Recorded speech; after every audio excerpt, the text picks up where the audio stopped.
연체가 발생되면 추심원을 통해 돈을 갚으라는 연락을 받게 됩니다. 이때 당황하기 마련인데요.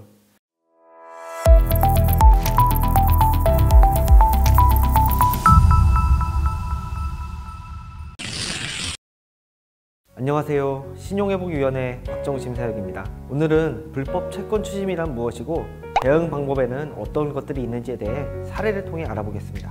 연체가 발생되면 추심원을 통해 돈을 갚으라는 연락을 받게 됩니다. 이때 당황하기 마련인데요. 우선 정보부터 확인하시는 것이 중요하겠습니다. 무슨 정보이냐? 본인이 갚아야 할 돈이 맞는지, 채권 추심원의 소속과 성명 등 신분이 명확한지 이런 것들이죠.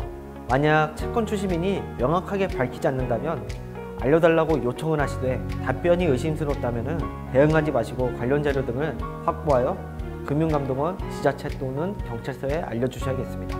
사실 최근에 대출받았고 최근까지 잘 갚다가 연체가 발생한다면 추심받는 상황을 이해하고 대응할 수 있을 텐데요. 오래전에 대출받은 일로 돈을 갚으라고 할 경우에 이런 정보를 먼저 파악하는 과정이 필요할 것입니다. 소멸시효 완성이라고 들어보셨을 거예요. 대출 원금은 권리를 행사하지 않은 때부터 5년이 경과하면 소멸시효가 완성되고요. 법원의 판결 또는 지급 명령이 확정된 경우에는 추가적으로 10년이 경과해야 소멸시효가 완성이 됩니다. 채무자는 소멸시효가 완성되었는지 확인할 필요가 있고요. 소멸시효가 완성되었다면 소멸시효 완성을 주장하시어 채무 상환을 거부할 수 있습니다. 다만 중요한 점은 소멸시효가 완성된 경우에도 채무를 소액이라도 일부 변제를 한다거나 변제하겠다는 의사표시, 즉 서류를 작성하신다면 그 채권은 추심이 다시 시작될 수 있으며 채무를 갚아야 할 의무가 생기게 되니 유의하셔야겠습니다. 채권 추심인은 정당한 사유 없이 반복적으로 또는 야간에 방문하거나 연락을 할 수가 없습니다. 이는 불법 추심 행위로 처벌될 수 있으며 특히 저녁 9시부터 아침 8시까지의 야간 시간에 방문하거나 연락하는 경우에는 횟수에 관계없이 처벌될 수 있습니다.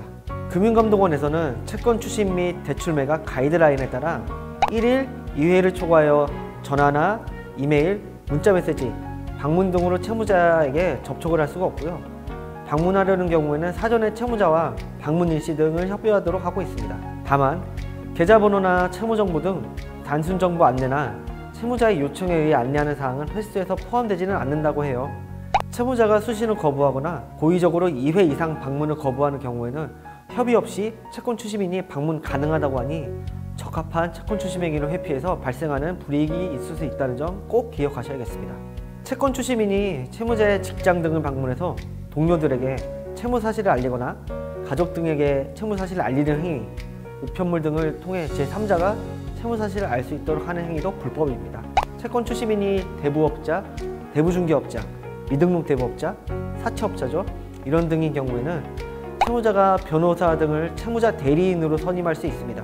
채무자 대리인이 선임되고 대부업자 등에게 서면으로 통지된 이후에는 대부업자 등은 정당한 사유가 있는 경우 등을 제외하고는요, 채무자를 방문하거나 채무자에게 연락을 할 수 없습니다. 채무자 대리인 무료 지원에 대하여는 대한법률구조공단 국번없이 132번, 금융감독원 불법 사금융신고센터 국번없이 1332번으로 전화 주시면 내용 안내받을 수 있다고 합니다.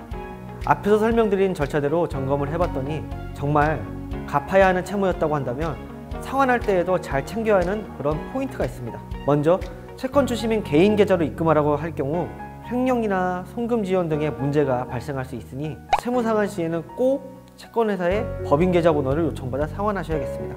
그리고 채무를 변제하였다면 채무 변제 확인서를 요청하셔서 발급받아 보관해 두시는 게 좋습니다. 오늘은 불법 채권 추심의 유형은 어떤 것들이 있으며 대응 방법에는 어떠한 것들이 있는지 알아봤습니다. 오래된 채무가 있거나 의심 가는 것이 있다면 이전 영상 법원 나의 사건 검색하는 방법이나 채무 관련 우편물 읽는 방법 영상을 통해 채무 정보를 확인해 보셔야 합니다. 불법 채권 추심으로 의심된다면 이것만 기억하세요.